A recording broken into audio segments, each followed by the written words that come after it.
Well, Salford Lads Club was opened in 1903 and it officially opened by Baden-Powell in 1904, and it was the last of the lads clubs in Greater Manchester.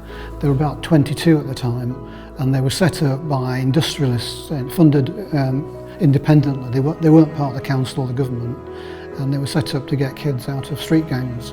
And in terms of like the history of the lads clubs and things, we are now the last one in the whole country in its original form. It still works, still has a lads club. We have a girls club as well, it comes on a separate night, and we have junior clubs. So it still functions for what it was actually built for, but what we've been able to do is to open it up to let people come in and see, you know, a whole range of things to do with the history of culture in Salford.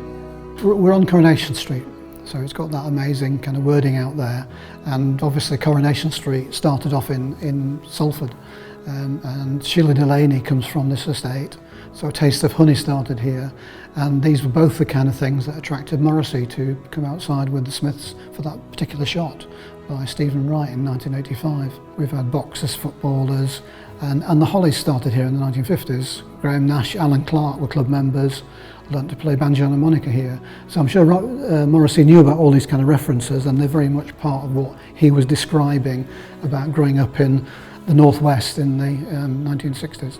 It's one of those places that becomes a kind of mecca for music fans who want to pose on that same spot. I think we get a lot of visitors. I mean, we are the third most visited music tourism site after the Cavern and Abbey Road Crossing. So people are coming from all parts of the world to come here, and they want to come to see this classic kind of location, the streets around here. We've lost a lot of this kind of working class history in the city, and in here it's all vibrant and still carrying on.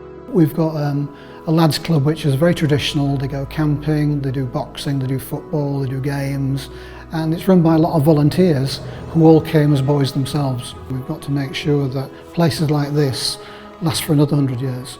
You know, they're well built, but they contain more than just the actual fabric. It's about all these kind of special stories and histories that we put into here, and I think a lot of that comes out through things like music, and it comes out through, you know, plays. So I think it's not only about the kind of tangible objects, but it's about all this kind of, you know, the passion about the city, and I think Salford's got a great passion. You know, we want people coming here, and we're very proud of being a northern city, and we're very proud of the kind of working class culture here, so we want to celebrate that, and we want people to come in and enjoy it with us.